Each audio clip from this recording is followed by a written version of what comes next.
Dia harus bayar PPh 21 nggak? Harus bayar PPh 21 nggak? Tidak, Pak.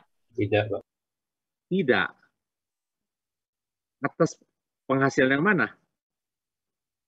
Oke, tidak ya, saya setuju. Nah, sekarang misalnya duta besar Amerika, ya, duta besar Amerika, dia ngajar bahasa Inggris, jadi dosen bahasa Inggris di Ukrida, dia ngajar bahasa Inggris di Ukrida. Nah, itu gimana tuh? Dia kan terima honor dari Ukrida, itu harus bayar pajak nggak? Ya, itu jawabannya adalah bayar. Maksud kenapa? Karena kan dia terima dari Indonesia. Oh, itu yang dimaksud dengan gaji murni dari negara dia terima gaji dari negara dia, itu memang dikecualikan. Tapi kalau dia udah punya penghasilan lain-lain, contohnya dia jadi dosen di Ukrida, nah itu dia sudah harus bayar pajak atas honornya, ya.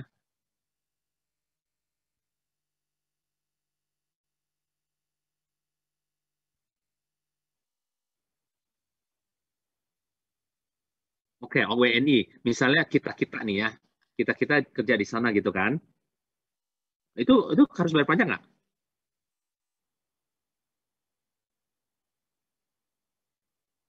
Oke, jawabannya harus ya. Karena kan kita orang Indonesia, yang dibebaskan duta besarnya. Kita kan bukan duta besar. Kalau kita kerja di situ, kita orang Indonesia, ya itu harus bayar pajak, harus bayar PPh 21. Nah, cuman dalam hal ini, ya karena dia kedutaan kan tidak wajib motong. Nah, berarti kita kita yang dengan kesadaran sendiri harus bayar sendiri, lapor sendiri, ya self assessment kan. Oke, ada pertanyaan?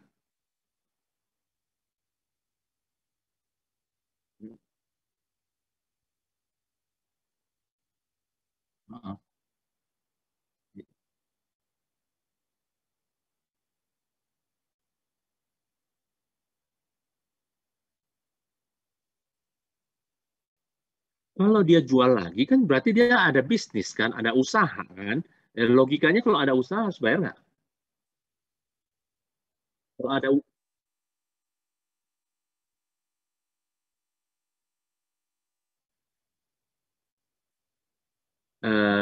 gini ya, waktu dia import ya, kalau dia memang import untuk keperluan dia, is okay. Itu tidak waktu di import juga udah disaring ini untuk keperluan apa. Kalau untuk keperluan pribadi bisa, ya mungkin ya, misal import sound system misalnya ya untuk dipakai sendiri misalnya.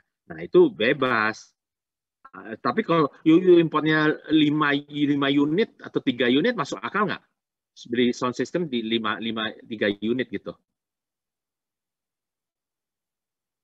Atau you import mobil lah, mobil dari luar negeri.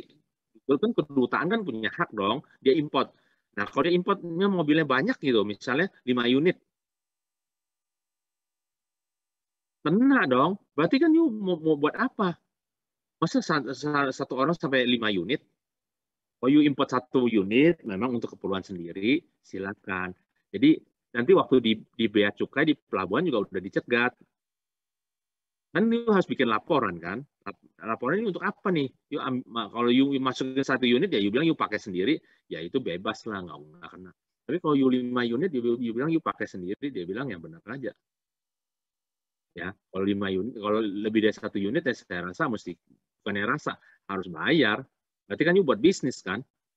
Ya sama aja you ngajar bahasa Inggris. Kok mau ngajar bahasa Inggris di UPI, di duta besar harus bayar pajak? Kan dia dikecualikan. Iya dikecualikan kalau atas penghasilan dia dari kaitannya dengan kedutaannya. Tapi kan ini kan enggak. Ini kan dia udah pribadi punya penghasilan sebagai dosen. Ya, jadi harus bayar. Gimana? Ya, nah, gini ya, jangan sungkan-sungkan diskusi supaya kita eh, menguasai dengan baik ya. Pajak itu gampang-gampang susah lah. Saya nggak mau kaget-kagetin ya, gampang-gampang susah. Kalau you logikanya jalan, ya mantap, ya, fondasinya kuat, gampang. Tapi kalau you fondasinya udah nggak kuat ya, itu setengah mati loh. Benar, bisa gila iya. Ya, karena aturannya banyak. Tapi kalau you fondasinya kuat, you nggak usah ngapalin, you pakai logika masuk gitu. Nah, itu sih cuma rahasia dari saya yang saya bisa sampaikan ya. Jadi konsultan pajak ya gampang-gampang susah. Ya kalau kita menguasai, artinya menguasai dengan baik, enak ya gampang. Tapi kalau kita nggak menguasai, fondasi nggak kuat, wah repot. Maka saya juga tadi dari awal saya dibilang, ya akuntansi dan pajak itu satu paket yang nggak bisa dirubah. Itu you harus kuat dua-duanya, baru bisa jadi konsultan pajak yang baik. Ya. Oke, sekarang kapan kewajiban subjektif dimulai dan berakhir? Ya tadi juga sebenarnya udah ya, kewajiban subjektif wajib pajak badan namanya dimulai kapan? Yaitu pada saat badan tersebut didirikan dan bertempat kedudukan di Indonesia. Kapan berakhir? Berakhir yaitu pada saat dibubarkan atau tidak lagi bertempat kedudukan di Indonesia. Sama kan kalau kewajiban subjektif ini kalau saya ganti dengan orang pribadi. Orang pribadi dalam negeri gimana? Ya, dimulai sejak orang itu dilahirkan. Sejak dia mulai nafas, mulai nangis, itu dia sudah kewajiban subjektifnya sudah timbul. Atau untuk orang asing ya sejak dia bertempat tinggal di Indonesia, injak kakinya ke Indonesia. Nah, kapan orang pribadi ini akan berakhir? Yaitu pada saat orang itu meninggal dunia atau meninggalkan Indonesia untuk selamanya. Ya, pada saat meninggal dunia ini atau tidak lagi atau meninggalkan Indonesia untuk selamanya. Tapi kan ini kita bicara badan, ya. Sedangkan kewajiban subjektif badan luar negeri, kapan dia mulai? Ya mulai sejak dia mempunyai penghasilan kan, dimulai pada saat badan tersebut menerima atau memperoleh penghasilan dari Indonesia. Kapan berakhir? Ya pada saat dia tidak lagi menerima atau memperoleh penghasilan tersebut. Nah, jadi untuk subjek pajak luar negeri, kapan dimulai? Ya sejak dia menerima atau memperoleh penghasilan dari Indonesia. Kapan berakhir? Kalau dia sudah tidak punya penghasilan lagi dari Indonesia. Ya. Nah, sekarang kalau badan seperti ini.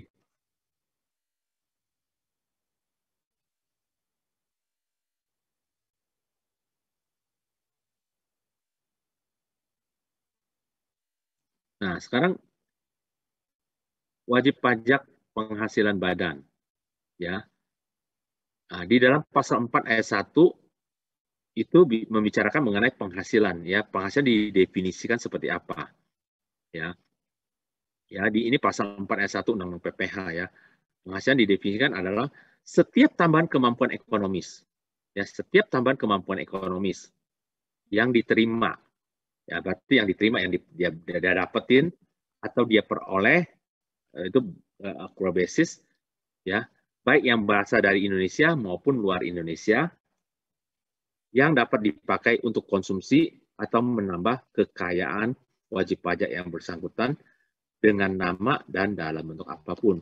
Ya, jadi kan pasal 4 ayat 1 dibicarakan mengenai penghasilan objek pajak ya. Pasal 4 ayat 1 bicarakan mengenai objek pajak. Objek pajak adalah penghasilan. Penghasilan adalah setiap tambahan kemampuan ekonomis yang diterima atau diperoleh wajib pajak, baik yang berasal dari Indonesia maupun luar Indonesia yang dapat dipakai untuk konsumsi atau untuk menambah kekayaan wajib pajak dengan nama dan dalam apapun ya, dengan nama dan apapun itu adalah penghasilan. Bisa untuk konsumsi atau bisa juga menambah kekayaan, itu dikatakan penghasilan. Dari sini ada pertanyaan nggak?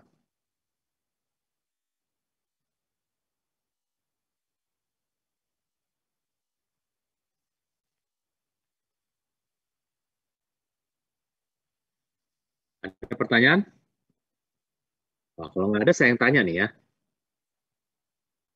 Ya, misalnya di sini ada yang namanya Susi nggak? Nggak ada ya Susi ya. Misalnya Susi bilang, you orang cowok-cowok, lu kalau mau jadi pacar gua, ya, lu mau jadi pacar gua, lu harus kasih gua satu buah mobil. Oke, kalau mau jadi pacar gua, lu harus kasih gua mobil satu.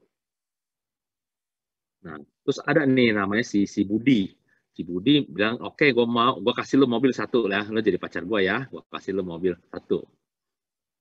Nah, sekarang berarti kan si Susi dapat mobil dari si Budi. Itu penghasilan bukan?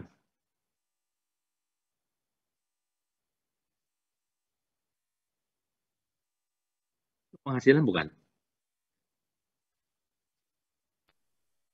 Iya, Pak. Iya. Alasannya? Karena menambah harta. Ya, karena hartanya bertambah. Kekayaannya bertambah. Betul nggak? Ya, jadi karena menambah, dari definisi menambah kekayaan atau menambah harta. Dan mobilnya bisa dikonsumsi kan? Nah, jadi yang namanya penghasilan harus selalu dalam bentuk uang nggak? Yang namanya penghasilan harus selalu dalam bentuk uang nggak?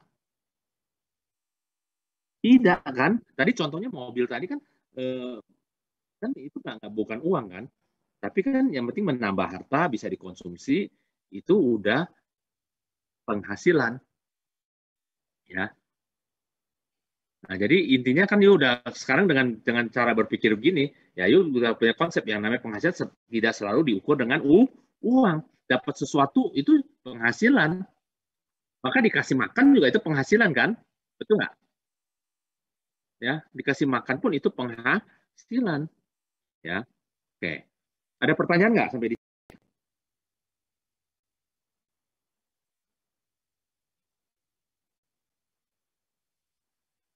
Nah, sekarang kalau kita bicara objek, ya kita bicara objek atau penghasilan, ya bicara objek di sini adalah pasti bicara mengenai penghasilan, ya. Nah, objek ada yang bukan. Penghasilan kan ada yang penghasilan, ada yang bukan penghasilan, ya. Ini objek, ada yang objek pajak, ada yang bukan objek, ya. Nah, kalau yang objek sendiri, ada yang objeknya sifat final, ada yang juga tidak final. Ya. Nah, kalau objek yang final itu diatur di Undang-Undang PPH pasal 4 ayat 2. Kalau yang tidak final itu di pasal 4 ayat 1. Ya, jadi sekali lagi, kalau yang tidak final itu pasal 4 ayat 1. Nah, kalau yang sifatnya final pasal 4 ayat 2. Nah, kalau yang bukan objek pajak ada ini di mana? Ya. Yang bukan objek pajak atau bukan penghasilan diatur di Undang-Undang PPH pasal 4 ayat 3. Ya, jadi sekali lagi, kalau kita bicara objek pajak, ada yang objek, ada yang bukan. Ya. Kalau objek sendiri ada yang sifatnya final dan tidak final. Kalau final diatur pasal 4 ayat 2, kalau yang tidak final pasal 4 ayat 1. Nah, kalau yang bukan objek pajak pasal 4 ayat 3. Ya. Nah, sekarang bedanya apa nih? Objek pajak final dan objek pajak tidak final bedanya di mana?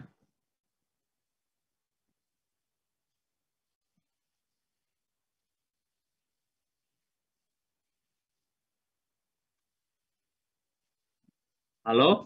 Objek pajak final dan tidak final bedanya di mana?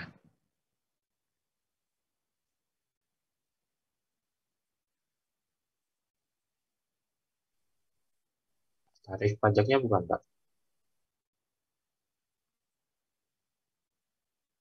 Gimana? Sorry. Tarif pajaknya bukan. Ya, bisa dari tarif pajaknya. Gimana tarif pajaknya?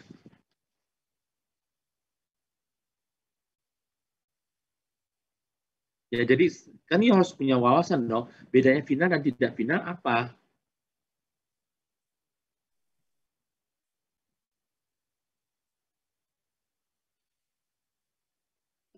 Yang tidak final masih bisa dikenai pengenaan pajak lain, Pak, kalau nggak salah.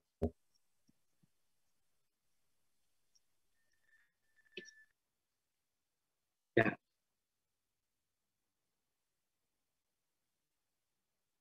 ya benar ya. Yang tidak final ini mungkin ada pengkreditan pajak yang bisa dikreditkan, yang bisa diperhitungkan. Nah, nanti pada akhir tahun kan harus dihitung-hitung lagi. Ya, yang tidak final berarti pada akhir tahun harus dihitung-hitung lagi selama 1 tahun.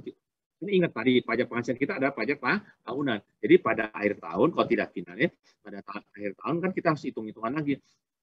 Berapa sih selama setahun kita punya penghasilan berapa, sehingga kita harus bayar pajak berapa, terus pajak yang udah kita bayar sendiri maupun yang udah dipotong, dipungut oleh pihak ketiga berapa, itu kan bisa dikreditkan, sehingga terjadilah kurang atau lebih bayar di akhir tahun waktu kita mengisi SPT.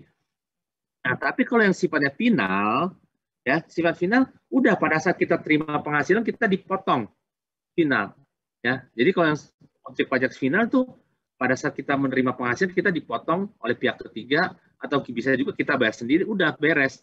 Kita tidak perlu laporin lagi di akhir tahun. Jadi sehingga di akhir tahun tidak ada kelebihan kekurangan pembayaran pajak. Ya, kalau wajib pajak yang kena objek pajak final, berarti pada akhir tahun tidak ada terjadi kekurangan ataupun kelebihan bayar pajak. Tapi kalau yang namanya tidak final, bisa terjadi kekurangan, bisa juga terjadi kelebihan pembayaran pajak. Ya.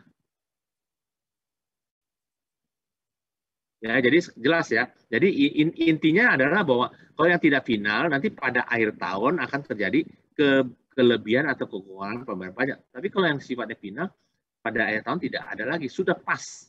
Jadi waktu kita terima penghasilan dipotong atau kita bayar sendiri udah beres. Ya. Nah, kalau bukan objek pajak berarti nggak usah bayar pajak, bebas pajak istilahnya kan. Seperti itu.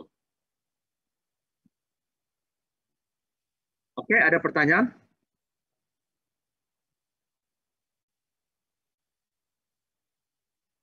Ada pertanyaan?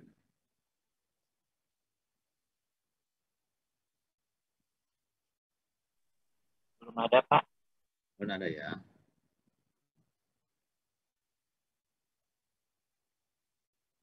Nah, sekarang kalau belum ada, kita lanjutin lagi mengenai objek pajak. Nah, objek pajak yang diatur di pasal 4 ayat 1 Undang-Undang PPH. Ya. Kalau kita bicara mengenai objek pajak yang pasal 4 ayat 1, ini sifatnya apa nih? Final atau tidak final? Ini sifatnya final atau tidak final? Tidak final, Oh. Pak. Apa? Ini sifatnya final atau tidak final? Pasal 4 ayat 1 itu final atau tidak final?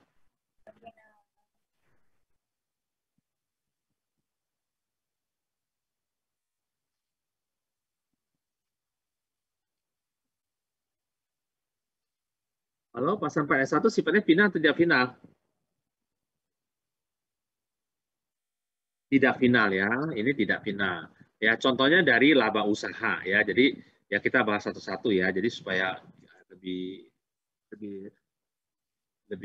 lebih jelas ya. Nah, laba usaha. Ya, jadi kalau Anda punya usaha, ya punya bisnis, kan Anda bikin laporan laba rugi dong. Dari laporan laba rugi atau laporan keuangan atau laporan laba rugi, Anda akan mendapatkan laba atau rugi usaha. Ya kalau rugi ya nggak usah bayar pajak. Ya kalau namanya laba berarti harus bayar pajak. Ya, jadi ini didapat dari laporan laba rugi. Ya kalau Anda usaha rugi ya nggak usah bayar pajak. Tapi kalau laba harus bayar pajak. Nanti hitung-hitungan ya. Nah, terus yang berikutnya yang tidak final adalah sewa dan penghasilan lain sehubungan dengan penggunaan harta. Sewa dan penghasilan lain sehubungan dengan penggunaan harta. Dalam pengertian sewa termasuk imbalan yang diterima atau diperoleh dengan nama dan dalam bentuk apapun sehubungan dengan penggunaan harta bergerak dan harta tidak bergerak, seperti sewa mobil, sewa rumah, sewa gudang, sewa alat. Ya. Ya, jadi kita lihat ya. Jadi penghasilan yang kedua adalah sewa. Sewa dan penghasilan lain sehubungan dengan penggunaan harta. Nah, pengertian sewa ini kan macam-macam kan? Ya, bisa sewa mobil, sewa rumah, sewa gudang, sewa alat berat, sewa komputer, sewa mesin dan sebagainya. Betul? Ya. Jadi sewa-sewa di sini macam-macam kan, bisa sewa mobil, sewa motor, sewa rumah, sewa gudang, sewa pabrik, sewa alat berat, sewa komputer, sewa mesin dan sebagainya lah ya. Nah, cuman pertanyaan saya, sewa yang di sini nih ya, yang masuk pasal 4 ayat 1 yang mana aja? Berarti yang tidak final kan? Yang mana aja? Yang di sini dulu lah ya. Apa? Mobil ini final atau tidak? Tidak final ya, ini tidak final. Karena kan waktu sewa mobil kan ada PPh pasal 23. Ya kan? Berarti ini adalah termasuk pasal 4 ayat 1. Ini yang termasuk pasal 4 ayat 1 yang tidak final. Ya kan? Nah, tadi waktu terima uang sewa kan akan sewa mobil kan akan dipotong PPh 23. PPh 23-nya bisa dijadikan sebagai kredit pajak, ya. Nah, kalau sewa rumah gimana? Sewa rumah.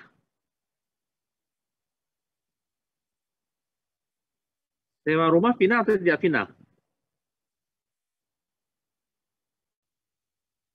Betul, final. Ya, berapa persen?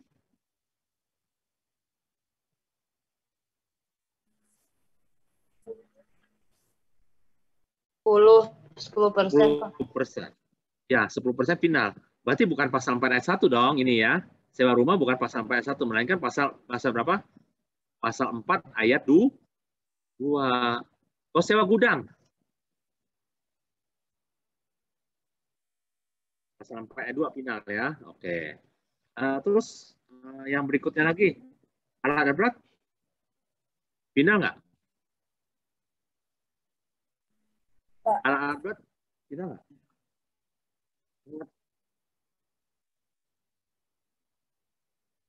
Alat berat loh.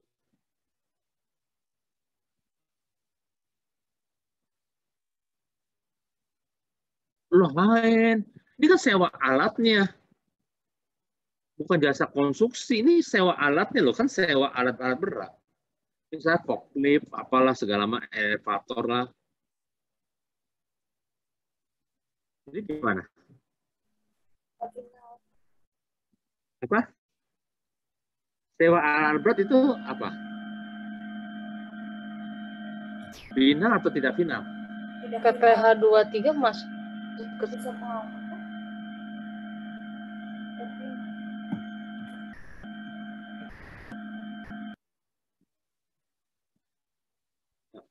itu adalah tidak final ya. Ini tidak final karena PPh pasal 23. Ya, ini tidak final karena PPh pasal 23. Tarifnya berapa?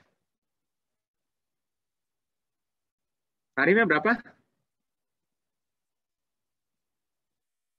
2%. Ya. Kalau sewa komputer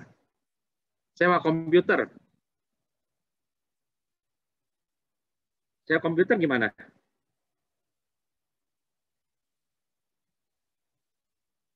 Sewa komputer?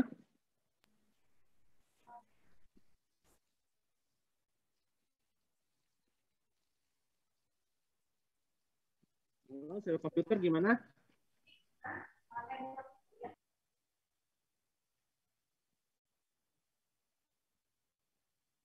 Sewa komputer. Bisa dong komputer disewa kan? Itu final atau tidak final? Tidak final, Pak. Tidak final. Berarti kena PPh pasal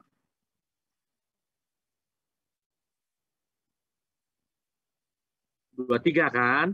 Berapa persen? Berapa persen? 2% ya. Oke. Ini kalau bicara ya, jadi ini adalah sewa-sewa ya. Itu kan sewa juga tidak semuanya final ya, tidak semua. Ya, jadi sekali lagi ini kita bicara pasal 4 ayat 1 yang berarti yang tidak final. Nah, cuman sewa-sewa di sini hati-hati, ada yang final, ada yang tidak ya. Oke, terus yang berikutnya. Keuntungan karena penjualan atau pengalihan harta. Ya. Keuntungan karena penjualan atau pengalihan harta ya. Jadi contohnya, keuntungan karena pengalihan harta kepada perseroan atau persekutuan atau badan lain sebagai pengganti penyertaan saham atau modal. Ini maksudnya apa nih contohnya? 3A. 3A contohnya kayak apa?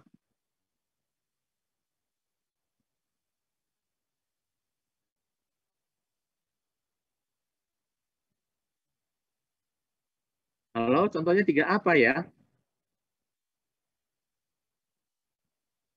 Halo.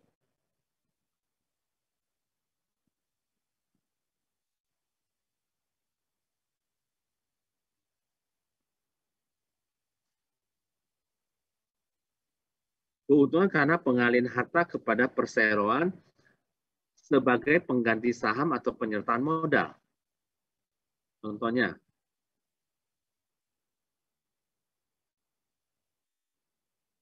terlalu luas ya kalau akuisisi lah, lebih detail lagi dong.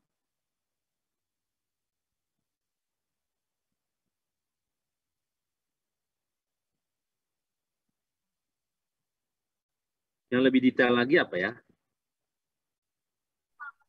Dividen, Pak.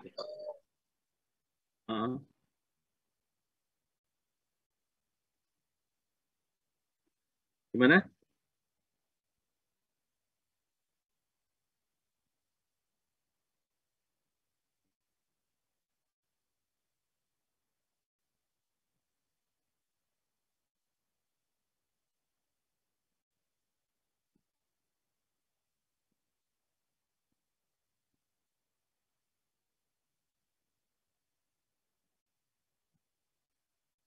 Jadi contohnya gimana nih? Keuntungan karena pengalihan harta kepada perseroan sebagai pengganti saham atau penyertaan modal. Contohnya apa?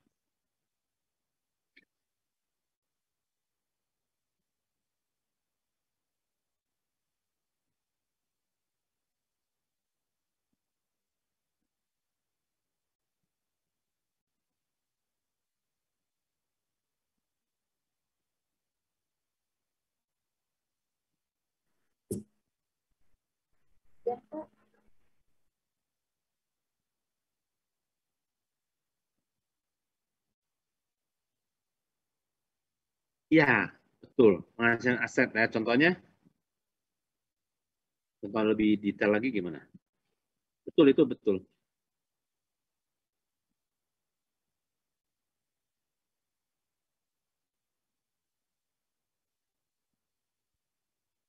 Kayak gini ya, mungkin saya jelaskan ya. Jadi misalnya ini ada PTA ABC, oke? Ada PT ABC namanya, ya. Pemegang sahamnya kan adalah PTA, PTB, PTC, ya, oke? PT ABC pemegang sahamnya ada PTA, PTB, PTC. Nah, sekarang bisa aja kan si PTA mau setor modal. Setor modal ke PTA BC sebagai penyertaan saham kan, mau setor modal sebagai penyertaan saham. Nah, misalnya dia mau sebagai penyertaan saham, dia setor misalnya 1 miliar lah, 1 miliar. 1 miliar. Tapi yang disetorkan ini bukannya uang loh, dia berupa harta. Ya misalnya aktiva tetap atau persediaan, bisa juga aktiva tetap, bisa juga persediaan, yaitu dia serahin ke perusahaan. Nah, contohnya misalnya aktiva tetap. Aktiva tetap yang dia gunakan udah sekian tahun, dia serahkan. Nah, berarti dia serahkan sebagai pengganti saham, bisa dong. Nah, nanti di situ dinilai terjadi keuntungan atau kerugian. Misalnya 1 miliar, ternyata nilai bukunya yang diserahkan, nilai buku yang diserahkan misalnya 800 juta. Nilai buku aktiva tetap yang diserahkan adalah 800 juta. Dia mendapat sebagai kompensasi, dia dapat setoran saham 1 miliar. Dianggap dia setor modal 1 miliar. Berarti dia untung atau rugi?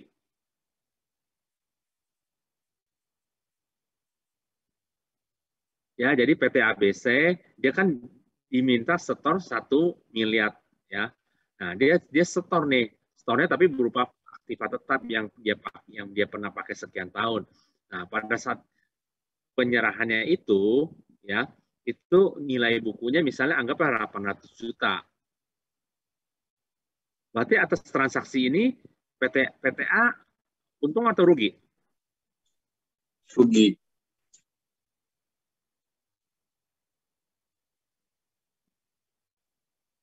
Misalnya you disuruh setor modal 1 miliar. Nah, you nggak setorin uang, you setorinnya fixed asset, bisa dong, persediaan barang dagangan juga bisa, anggaplah fixed asset. Nah, fixed asset yang you serahkan pada saat penyerahan itu, kalau dihitung-hitung, nilai bukunya adalah 800 juta. Nah, berarti you untung atau rugi? Untung dong, untungnya berapa? 200 juta, yuk untung 200 juta. Ah, itu yang dimaksud dengan ini, keuntungan karena pengalihan harta kepada perseroan atau persekutuan sebagai pengganti saham atau penyertaan modal. Jadi atas penyertaan itu untung 200 juta. Sebaliknya, misalnya diminta setor 1 miliar, ya. Yang you setor aktiva tetap nih. Nilai bukunya waktu you setorkan itu nilai bukunya misalnya 1,5 miliar. Nilai bukunya 1,5 miliar. Berarti you untung atau rugi? You untung atau rugi? Ya, you diminta setor 1 miliar. Nah, you setor nih asetnya, aset you yang you udah pernah pakai sekian tahun. Waktu you serahkan nilai bukunya dihitung-hitung 1,5 miliar. Jangan you disuruh setor 1 miliar, berarti you untung rugi.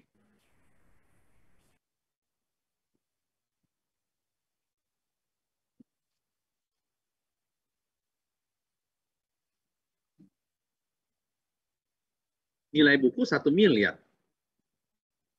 Ya, dihargai 1 miliar. Untung atau rugi?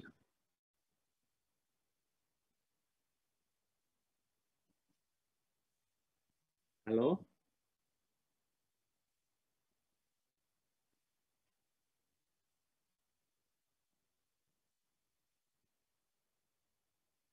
Jadi untung rugi nih. Rugi berapa? 500 dong. Iya kan tadi kan you serahkan sebagai pengganti saham itu nilainya saham nilai yang store modalnya 1 miliar. Padahal nilai buku yang you serahkan fixed asset-nya itu adalah 1,5 miliar. Nilai buku 1,5 miliar diakui 1 miliar. Berarti kan you rugi 500 juta ya. Tapi itu bukan keuntungan, itu kerugian ya. Nah, itu contohnya. Oke, yang berikutnya.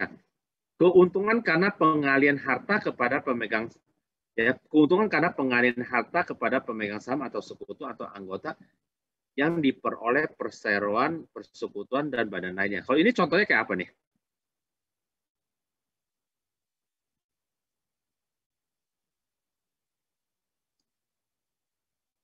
Ini juga dianggap penghasilan, dianggap juga keuntungan, dianggap juga penghasilan atau keuntungan. Contohnya kayak apa nih yang B? 3B. Gimana? Oh, bukan dong. Coba baca yang benar nih. Keuntungan karena pengalian harta kepada pemegang saham atau sekutu atau anggota yang diperoleh perseroan, persekutuan, dan badan lainnya. Pengalian harta loh. Itu sama yang A sama nggak? 3A sama 3B sama nggak?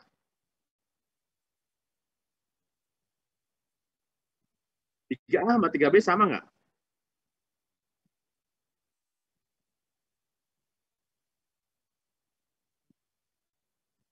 Apa? Sama.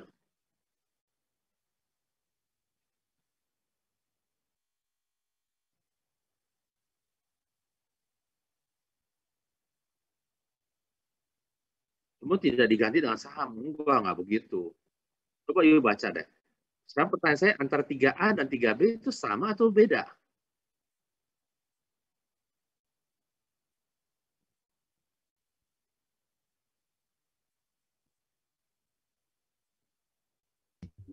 Yang 3B itu kayak goodwill gitu nggak sih? Bukan.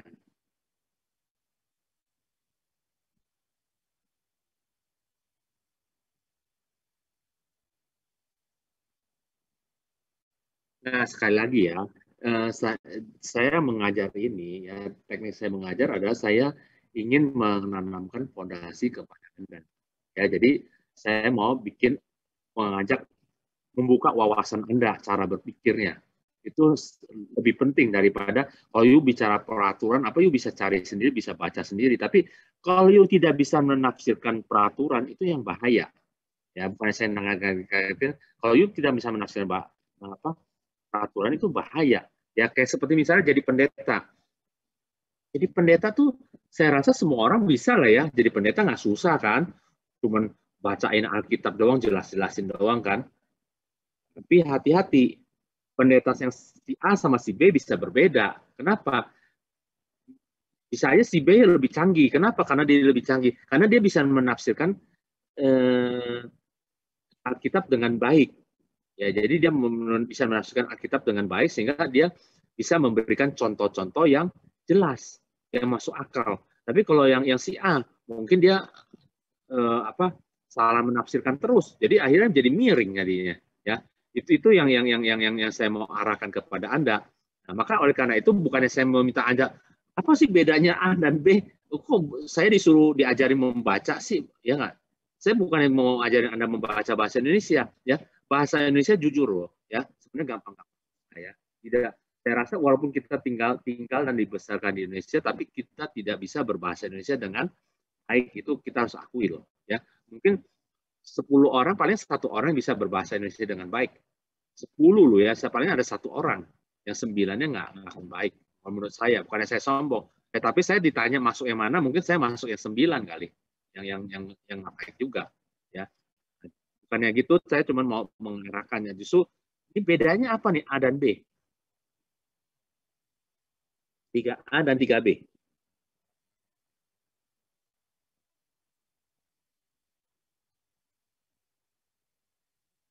So kalau you nggak bisa membedakan di sini, berarti nanti you akan mengalami kesulitan juga membaca peraturan. Nanti gimana berimplementasi di masyarakat, ya? Karena pajak itu kita berpacu dengan peraturan, kita berpedoman pada peraturan, ada kitabnya, bukan yang suka-suka kita.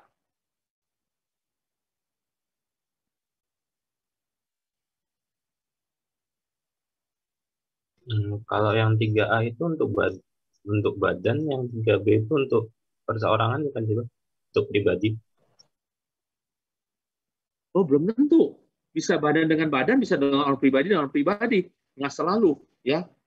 Kalau you bilang itu enggak ya. Dua-duanya bisa badan dengan badan, dua-duanya ya. Bisa juga badan dengan orang pribadi. Bisa, nggak selalu. Itu bukan perbedaannya.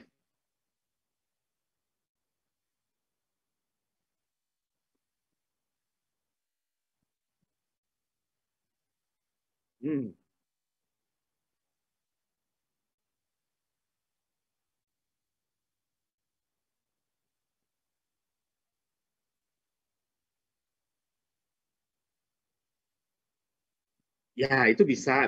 Tapi lebih konkret lagi, yang lebih simpel lagi ya. Kalau itu terlalu tinggi, mungkin ada teman Anda yang belum sampai ke sono ya. Tapi yang lebih praktis lagi apa? Itu terlalu dalam ya. Ya, itu oke, betul. Itu jawabannya udah benar. Ya, gimana?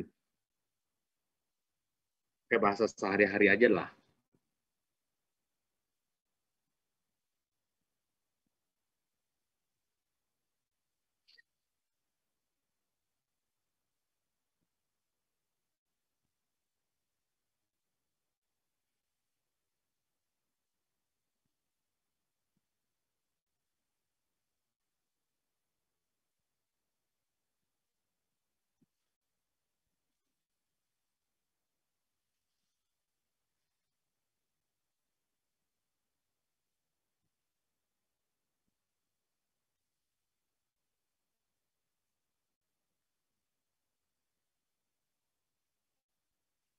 Gimana? Jadi bedanya 3A dan 3B?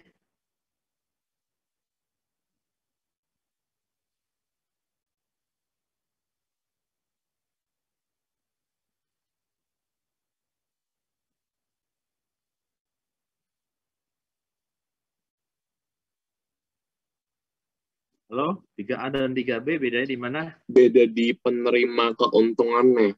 Kalau yang A itu kan buat perseroan, persekutuan, dan badan. Yang B itu untuk pemegang saham, sekutu, atau anggotanya.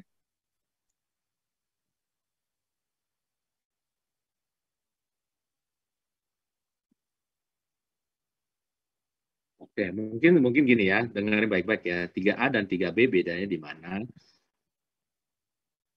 Mungkin saya ambil contoh nih, ini ada perusahaan namanya PT ABC. Ini perusahaannya namanya PT ABC, itu perusahaan. Pemegang sahamnya PTA, PTB, PTC, dan Tuan Dera misalnya. Ya, oke, dengerin baik-baik ya. Jadi PTA, PT ABC, ya. pemegang sahamnya itu siapa?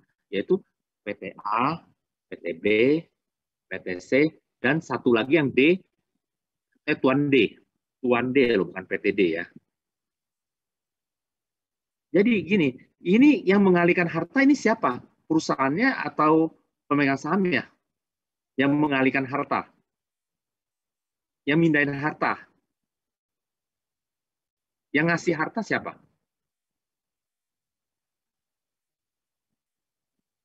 Kalau yang 3A yang nyerahkan harta siapa? Yang nyerahin fixed asset siapa?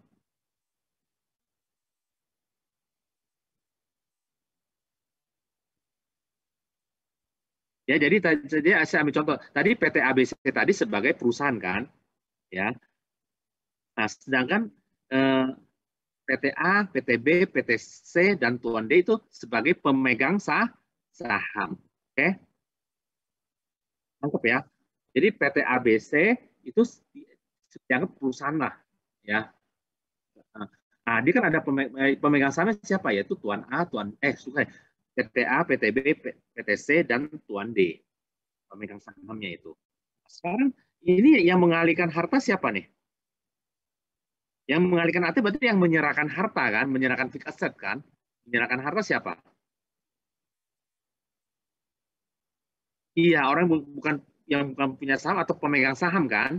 Calon pemegang saham, ini pemegang sahamnya kan? Nah, sedangkan kalau yang ini, yang nyerahin siapa? Yang nyerahin harta? Perusahaannya. Nangkep nggak? Ya, kita harus bisa bedakan di situ loh, ya. Jadi sekali lagi saya ulangin ya, beda 3A dan 3B saya jelasin sekali lagi. Jadi misalnya ada satu namanya PT ABC.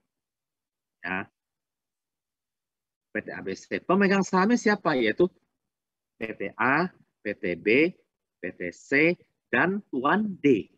Itu pemegang saham. Nah, kalau kita ditanya ini bedanya apa? Ya bedanya ini perusahaan. Ya, jadi sekali lagi PT ABC dianggap perusahaan ya. Jangan PTA sendiri, PTB, PTC dan Tuan D itu dianggap pemegang saham. Ini ada dua belah pihak kan. Nah, kalau yang ini yang mengalihkan harta berarti yang memindahin harta siapa? Itu pemegang sahamnya kan. Pemegang sahamnya pindahin hartanya ke perusahaan. Jadi dia nyerahkan hartanya ke perusahaan. Dia jual hartanya ke perusahaan secara nggak langsung kan. Nah, kalau yang B, perusahaan yang jual hartanya ke pemegang sahamnya. Nangkep nggak?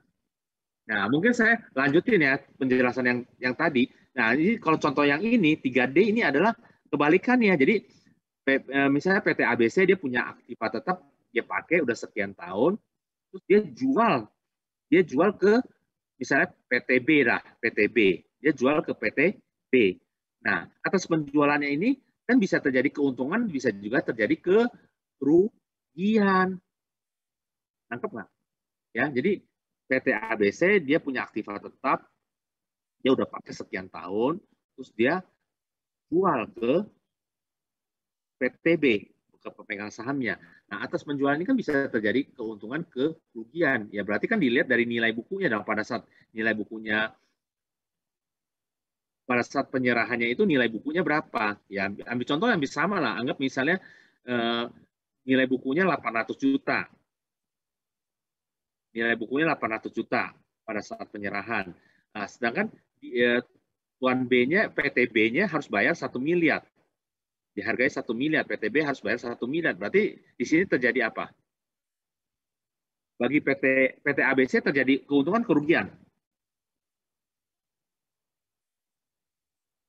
Bagi PT ABC kan terjadi keuntungan sebesar 200 juta dong. Ya dong. Kenapa? Karena kan nilai bukunya 800.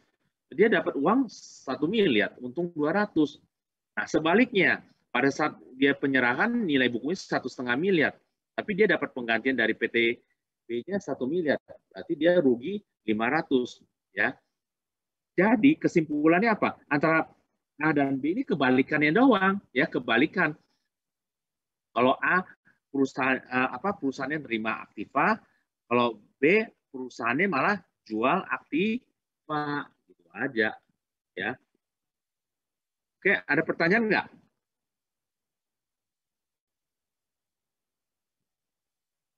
Ya, kalau nggak ada, yang berikutnya adalah keuntungan karena likuidasi, penggabungan, peleburan, atau pemekaran, atau pemecahan, pengambilan alih atau reorganisasi dengan nama dan apapun. Ya, jadi bisa aja kan perusahaan mau dilikuidasi, dibubarin, atau mau digabungin, di merger, atau mau dilebur, atau mau dimekarin, bisa jadi banyak.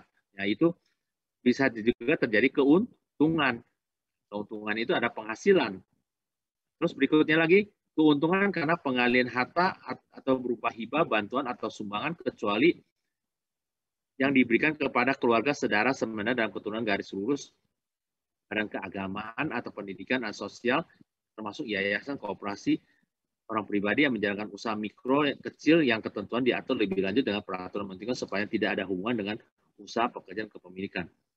Ya, jadi kalau terjadi keuntungan karena pengalihan harta, ya itu juga sebenarnya itu adalah keuntungan ya. Terus yang berikutnya, keuntungan karena penjualan atau pengalihan sebagian hak penambangan atau tanda serta dalam pembiayaan atau permodalan perusahaan penambangan. Oke, sampai di sini ada pertanyaan nggak?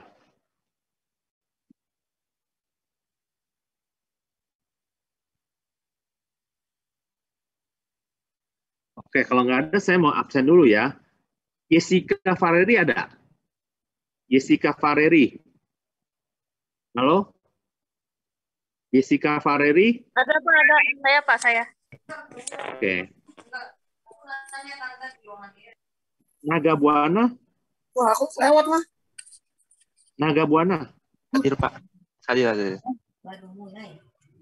Udah lewat nih. Michelle Wong? Michelle Wong? Michelle Wong?